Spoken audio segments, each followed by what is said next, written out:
umaga po sa inyong lahat at tayo po yung muling mag-aaral ng salita ng Diyos. At ito po ay unang beses ko na ihayag ang patungkol sa Pentecost. Medyo umpisa, nahihirapan ako, buti na lang at sa paggabay ng banal na Espiritu ay natapos ko din yung aking lesson. So, marami po sa atin na nakakarinig tungkol po doon sa empowerment. Sabi nga po dito, it is the process of enhancing the capacity of individuals or groups to make choices and transform those choices into desired action and outcomes. We see them in newspapers, in books. We hear them in all sorts of speeches about empowerment, in seminars, heard over the radio, or probably one of the topics in social medias and forums. You have what they call women's empowerment. You have youth empowerment, community empowerment, cultural empowerment, employees empowerment, and so on and so forth. And this morning, our lesson will focus on what had happened 2,000 years ago, where simultaneously the birth of the church and the empowerment of it. And all it happened on the same day, the day of the Pentecost. We can see that story in our Bibles in the book of Acts, chapter 2. But you know, many people, including Christians, may not know why the day is special or what is being celebrated. Hindi katulad po ng Christmas or Easter Sunday. Ang secular world natin ay meron tayong mga social marks. Kapag sabi natin Christmas, meron tayong Christmas tree, merong giving of gifts, merong mga... And sa Easter Sunday, nandyan nagkalat ng mga itlog na may ibang kulay, may Easter bunny. There are all sort of marks that represent kung ano yung sineselebrate natin. But you will notice the day of Pentecost, ito ay wala. And even most of the churches, even here in the Philippines, probably do not celebrate the day of the Pentecost. And we are blessed that this church, through kay Pastor Nasita, ay talagang binigyan din natin ng emphasis, katulad ng pagbibigay natin ng emphasis sa Holy Week and all other important holidays. So to give you, there are things you should know about this holiday. So meron lang mga ilang items. Pentecost Sundays marks the day when the Holy Spirit descended from heaven upon the apostles and to the others in the upper room.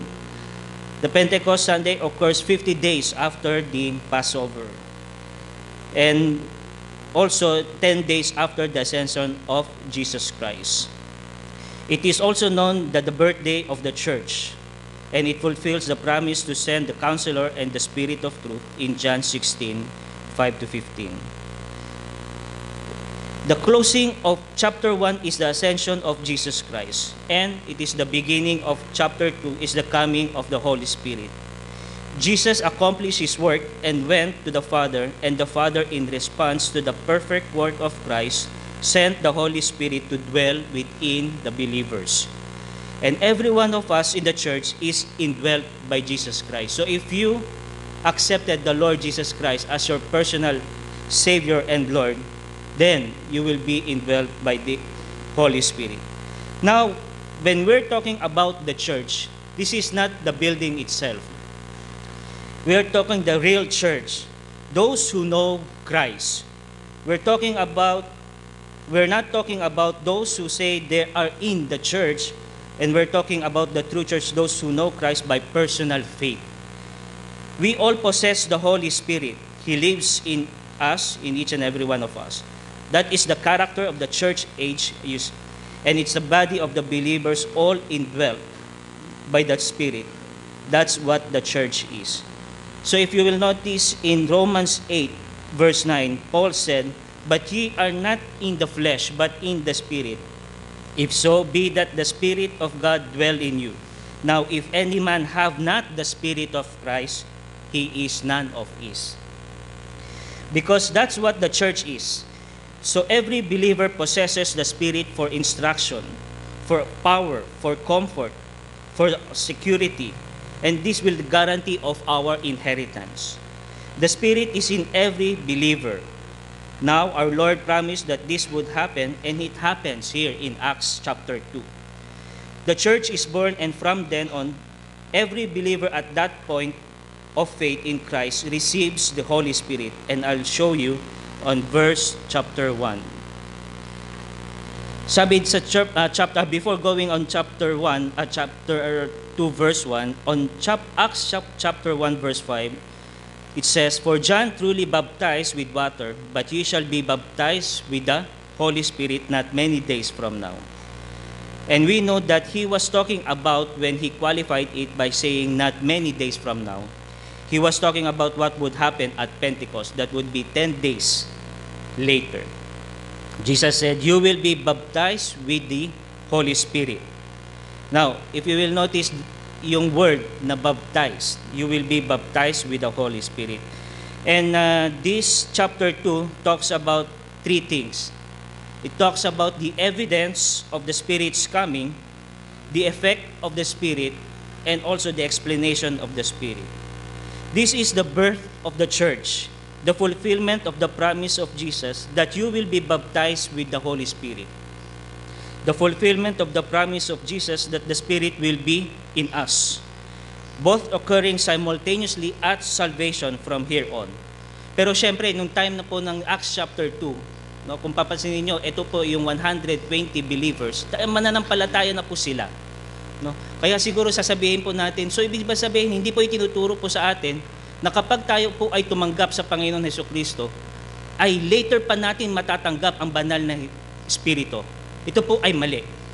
Dito ay pinapakita lang po para mapakita sa atin lahat at magkaroon ng account, sapagkat lahat po ay dapat mayroong simula. So ito po ang araw na kung saan ay ang banal na Espiritu ay magsisimula sa mundong ito. So dito po ay pinakita na ang panganak ng ating ng simbahan. So hindi po natin pinapaniwalaan na ito po ay sabay na dumarating po sa atin.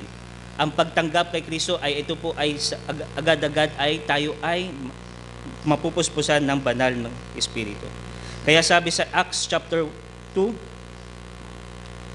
verse 1, "And when the day of Pentecost was fully come, they were all with one accord and in one place." So if you will notice on verse 1, it happened according to the divine timing of God. Nauna po yung sinabing fully come. Hindi po ito sinasabi na tsumamba lang. No? Ito po ay talagang may eksakto kung kailan namatay si Kristo, meron tamang panahon kung kailan namatay, ibinigay ang kanyang buhay, at meron din panahon, ang tamang panahon na siya ay nabuhay, at ito nga po ay ang pagdating ng banal na Espiritu.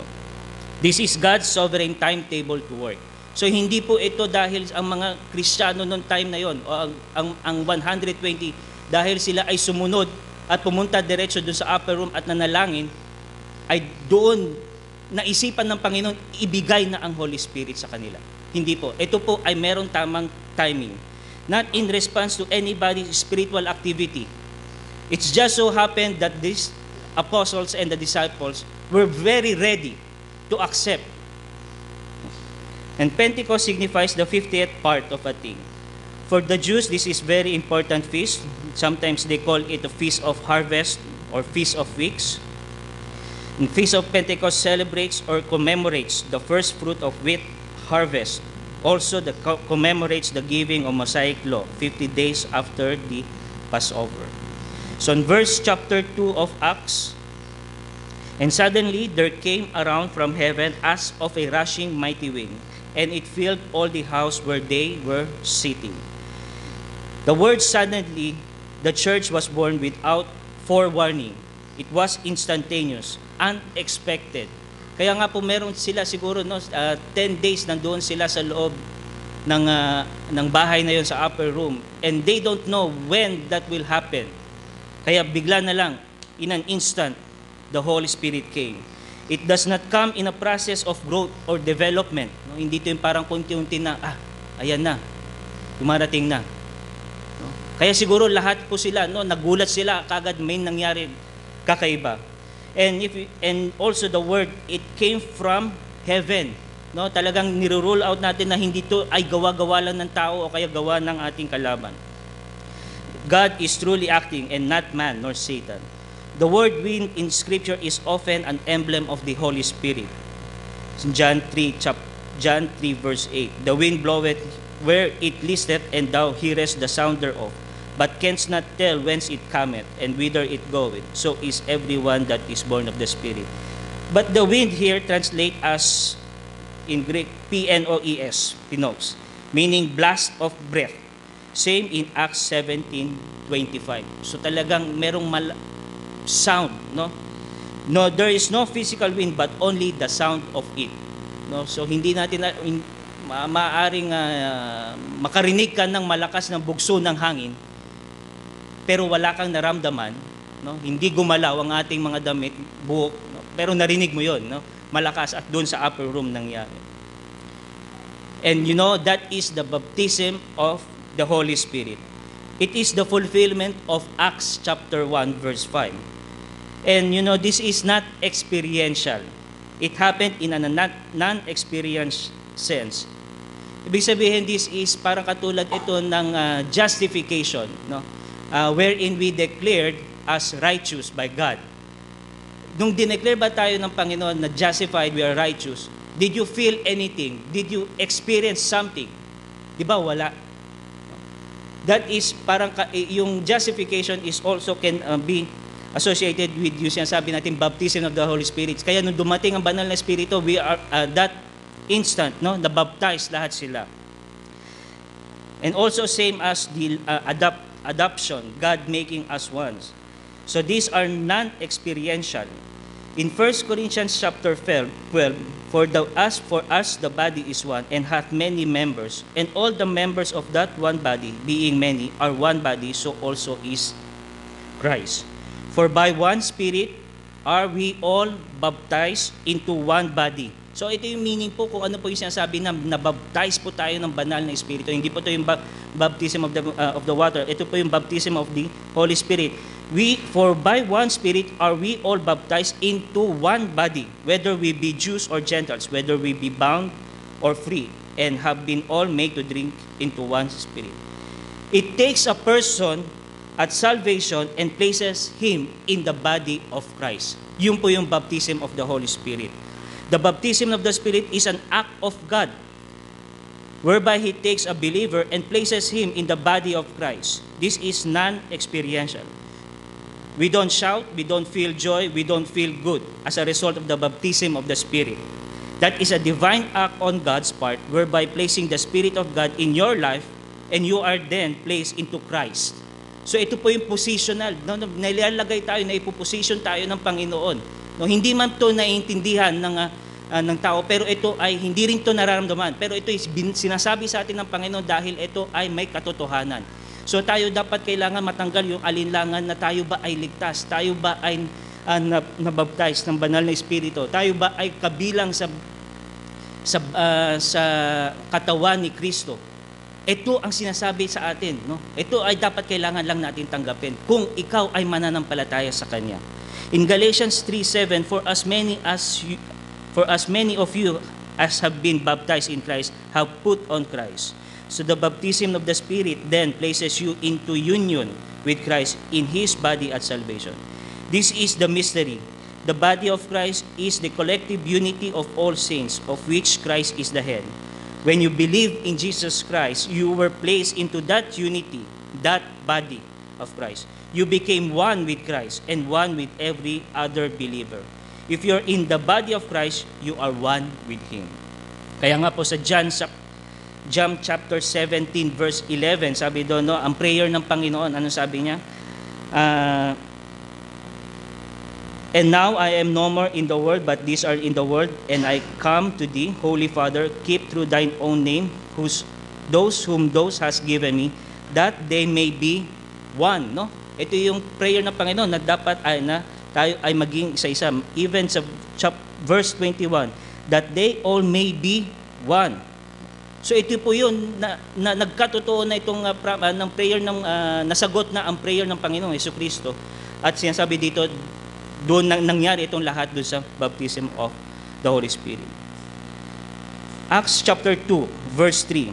And there appeared unto them cloven tongues, like as of fire, and it sat upon each of them. These parted tongues that appeared over every one of them was a testimony that with no exception, each of them had received the Holy Spirit. It guarantees no one left out. No? Hindi ito yung kapag kunyari, no, kapag tayo tumanggap sa Panginoong Jesucristo, no, of course, sometimes nandun yung feeling of doubt. Pero ito, binigyan ng assurance ng Panginoon. Pinakita yung evidence. There are cloven tongues sat each one of them. No? The Spirit came to dwell each one of them. He wanted them all to know that there was nobody left out of the baptism of the Spirit. Every single believer received the Spirit of God on that occasion, and that is a permanent thing. Jesus said, He shall abide with you. How long? Forever. And that's the baptism of the Holy Spirit. So dito yung account, di ba, nakita natin, sila ay mananampalataya, pero later pa nila natanggap. Pero ngayon, ang assurance sa atin ngayon, ating times na to, when you accept Christ as your personal Savior, then instantly, no, you will be baptized of the Holy Spirit, meaning you will be in union with Christ, in the body of Christ, at kaya po tayo ay tatawag na kabilang sa katawan ni Kristo, no? Tayo magkakapatid. Same with the baptism of Jesus Christ, the Holy Spirit descended to equip Christ for His ministry, and it says that He descended on Christ in the form of dove. Here you have again a visible manifestation of the Holy Spirit. Same, parang ito ay in-associate, no? Nung kailan binaptize si Jesus Christ before He enter His ministry, no? Merong binaptize siya, and yung form is form of a dove. So ito sa upper room, no? Merong 120 at least cloven tongues, no? Sat upon them, each and everyone, no? Siguro, ewan ko kung gusto ba natin na magkaroon tayo, no? Pagka tumanggap, O Lord, tinatanggap ko po kayo, ako'y nagsisisi ng aking kasalanan, tinatanggap ko kayo bilang aking tagapagligtas. Paggising mo, pagtingin mo sa salamin, meron kang cloven tongue. That will signify, so, ako, tanggap nga ako. Hindi na po. At dahil ginawa po natin yon, what comes in is, that's what you call faith. Tayo ay nanampalataya lamang doon sa promise ng Panginoon sa atin na tayo ay liligtasin. Tayo ay patatawarin ng Panginoong Jesucristo. At yun po ay pananampalataya sa Kanya. In Acts 2 verse 4, and they were all filled with the Holy Ghost and began to speak with other tongues as the Spirit gave them utterance. They have been placed in union with Jesus Christ already. They had been made one. The Spirit had entered into them forever. But here he goes a step further and fills them for a reaction. No? So kanina parang nakita natin, no, sabi natin, bakit minsan kapag tinanggap ko ang Panginoong Jesucristo, meron akong ligaya na nadadama? Hindi ba ito yung baptism of the Holy Spirit? Hindi po. Kaya kung papansinin po natin dun sa verse 4, and they were filled with the Holy Spirit and began to speak with many other tongues.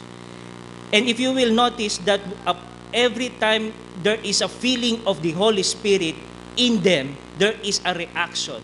Meaning there is a response. Meaning there will be a marvelous thing that will happen, that the will of God will be accomplished to them.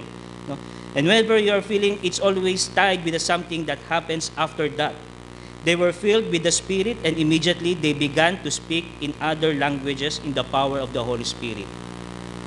Ganoon, naano sila ng banal na Espiritu, they were filled. The Holy Spirit came on Pentecost, first of all, to baptize believers into the body. Secondly, to fill those believers for powerful testimony. So ito na po yung sinasabi natin, experiential thing. The feeling of the Holy Spirit. The feeling of the Spirit is something that happens repeatedly through your life and should happen constantly in your life. No? Baptism of the Spirit comes only once, but the feeling of the Spirit can be repeatedly. No? Paulit-ulit. Bakit po? Because we are still living in this world, and sometimes the sin in us no, yung the old nature. Ito po yung sinasabi, kaya nga merong prayer doon na sinasabi ni Paul, quench not the Holy Spirit. Grieve not the Holy Spirit. Because of the sin in us, the power or the feeling of the Holy Spirit, no, hindi natin siya na-experience ng ganun. And sometimes that limit us to perform what God has intended us what to do. In Ephesians 5:18, and be not drunk with wine wherein is excess, but be filled with the Spirit. Being kept filled, which means that at the point of salvation, nung tayo po ay naligtas, you were not only baptized into that body of the Christ, but were filled with the Spirit of God. And the feeling of the Spirit then always has an immediate response. So makikita po natin throughout nung Acts chapter 2 kung saan si Peter, no, nagperform ng kanyang mga sermon, no, and many accepted Christ through that sermon. In Acts chapter 4 verse 4, Peter was filled with the Holy Spirit. Kung titingnan natin sa Acts chapter 4, ang sabi doon,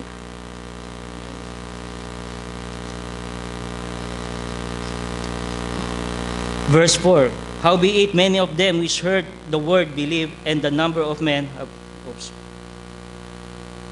chapter 2 verse 4, okay, chapter 2 verse 4, sinabi nga doon po na they were all filled with the Holy Ghost. And in chapter 4 verse 8, again, you will see the feeling of the Holy Ghost.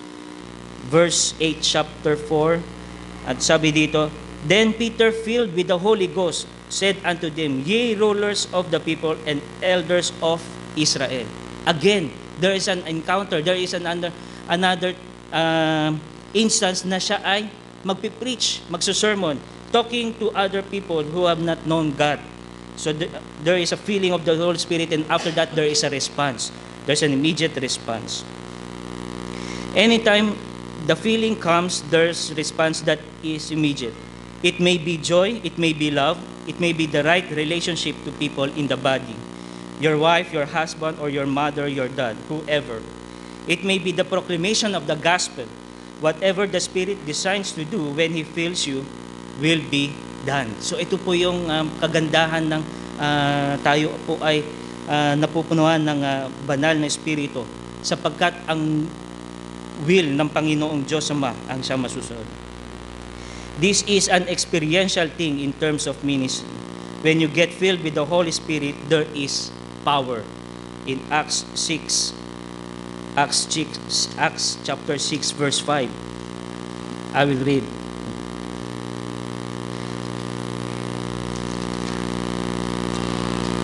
And saying please, and the saying pleased the whole multitude, and they chose Stephen, a man full of faith and of the Holy Ghost, and Philip and Prochorus and Nicanor and Timon and Parmenas and Nicholas Porcelite, whom they set before the apostles, and when they had prayed, they laid their hands on them. So if you'll notice, Stephen, no, filled with the Holy Spirit. On verse 8, and Stephen full of faith and power. Kanina sabi, Stephen full of faith and Holy Spirit. So if you have that Holy Spirit, it is also synonymous dun sa sinabi, and Stephen full of faith and power. You definitely have the power. Siguro sa mga politician ngayon, no, gustong-gusto na maluklok dahil merong klaseng power na sila ay matatanggap, no? Pero ito isang kapangyarihan, no, nakakaiba, no? Na hindi basta ito ay makukuha ng sino man, no? At hindi ito basta na parang po pwede natin mahingi kung tayo naman po ay patuloy na namumuhay sa kasalanan. So that's what fires you up to do the job that God wants you to do and be the person He wants you to be. When you yield the control of your life to the power of the Holy Spirit, you're filled with the Spirit. So that is the condition. You have to be completely, totally dependent and yielded into the control of your life to the power of the Holy Ghost. And that is the only time you will experience the feeling of the Holy Spirit. Baptism then is positional. Baptism of the Holy Spirit is positional. Feeling is practical. Baptism grants the power, and filling of the Holy Spirit turns it on. Nowhere in the New Testament is a Christian told to be baptized. And this one reminds you that he's already in the body, that he's already possessing the Holy Spirit, and he ought to act like it. And filled simply means total control, total yieldedness to the resident power of the Spirit. That means no sin unconfessed, no self-will. It is the yielding to the Holy Spirit. Acts 2, verse 4, continue. And they were all filled and began to speak with other tongues, and the Spirit gave them utterance. So if you'll notice, they were controlled by the Holy Spirit. At sino nagbigay sa kanila ng kapangyarihan na makapagsalita ng different languages? It was the Holy Spirit. In Acts chapter 2, verse 5 to 13 onwards, ito na po yung pinapakita natin na effects. No? Actually, in verse 4, nakita na natin yung effect ng Holy Spirit. And in verse 5 to 13, it shows you the strategy of the Holy Spirit. No? Pinakita dito kung saan, kung paano prepare ng Panginoon. No? First, there is a sound, great sound. Siguro hurricane sound, no? Katulad ng hangin, that is bringing them together. No? Ano po nangyari dito sa verse 6? Now, when this was noise abroad, no? Narinig nila, may napansin sila, the multitude came together. And marvelous miracle of speaking in languages. Narinig nila, no? Nakita nila ang mga apostles and the other 120, no? Speaking in languages. No? The hearts of those people came were prepared. No? Talagang they were, ano sabi dito, confounded, because that every man heard them speaking his own language. Nagulat sila, no? Nakita nila, narinig nila na itong mga Galileans, no? Sabi mo nga dito, they are Galileans, and yet we understand what they are saying. They were all amazed. No? Nagulat sila. Siguro talagang kung mangyari man dito, kaya ito yung pinakamalaking miracle, sapagkat kung papansinin po natin, ang pag-aaral ng different language, it will take time. But this is a great miracle na kung saan in the coming of the Holy Spirit, the feeling of the Holy Spirit, no, the power, you can see how it manifested the power of the Holy Spirit in them. No, they can speak languages. No, ang nasubukan ko pong mag-aral ng Nihongo, Japanese language. 4 months, no? 4 months. And yet after ng 4 months, no, parang Ohayo gozaimasu, parang yun lang din kaya kong sabihin. Meaning good morning. Arigato gozaimasu, meaning thank you. No? Napakasimple lang. So ang hirap pag-aralan. And yet these people instantly they receive that power and they can perform according to the will of the Father. No? Then speak the wonderful works of God. No, nakita niyo dito na they were all amazed, saying, behold, are not all these which speak Galilee, and how here we every man in all town wherein we were born. No? In verse 12, and they were all amazed and were in doubt, saying one to another, what meaneth this? No, because dahil doon sa sinabi sa verse 11, we do hear them speak in our tongues the wonderful works of God. No? So first, no, na meron doon yung sound, sumunod, narinig nila kung paano sila magsalita. Then they hear what they're talking about, they understand. They're talking about the wonderful works of God. So talagang nire-rule out kagad ng Panginoon. Mga unbelievers, they come, they were prepared, they were astonished, they were marveled, amazed, no? And then the second thing is they heard about God. No? So ibig sabihin, talagang sinasabi ng Panginoon, hindi ito yung nanggaling sa demonyo, hindi ito nanggaling dahil ang lumalabas sa aming bibig ay patungkol sa Diyos. The wonderful works of God. Please take note, hindi pa nagbibigay ng sermon, no? Siguro naghahayagan lang ang mga itong taong ito na kung paano kumilos ang Panginoon sila, kung paano nila na-experience yung feeling of the Holy Spirit sa kanila. No? Kaya ang mga tao na sa paligid, they were astonished. So the barriers, so yung alinlangan nila, no, tinanggal, no? So alam nila na kung ano ang sinasabi. And then what happens next? Then Peter stood up and give that powerful sermon. And then after that, 3,000 were being saved. Peter preached the gospel. No? So ito po yung ginawa ng Holy Spirit. Ito po yung naging strategy. Kala lang natin na lahat ay tsamba lang. No. Merong purpose kung bakit po nangyari. At kung papansinin po natin, even though any amount of evidence or miracle will happen, there will always some people, or many people in our times, kahit na makakita tayo ng miracle na ginawa ng Panginoon. Sabi dito, anong binanggit dito sa verse 13? Others mocking said, "These men are full of new wine." Talagang ayaw nila paniwalaan. There are still this kind of people that they will mock. They will not accept. Kahit na gaano kalaki yung amount ng evidence na nakita nila, ayaw nila itong tignan. Because they are not willing. Because the only way is for you to be saved is totally put yourself to God, the power of God. Talagang ibig sabihin, ito ay binibigay mo yung buhay mo. To accept that you are a sinner. And the only way to save you is the work of the Lord Jesus Christ. Accepting that one. So isn't it amazing how you can give them all the evidence there is, and if they don't want to believe it, they won't believe it. That's why we say salvation is not an issue of dialogue. Ala kasi natin nadadaan ito sa kagalingan. Ito nga, natuwa ako. Dahil isa po ako sa hindi marunong gaanong spontaneous, hindi po ako ganong magsalita. At minsan nauutal pa ako. Mas mabilis yung isip ko, yung sasabihin ko, pero yung dila ko, mabagal siya magsalita. Kaya na hihinto-hinto. But salvation is not an issue of dialogue. It's not an issue of sovereignty. It has not to do with how well we argue. It has to do with how the Spirit draws and breaks down the barriers.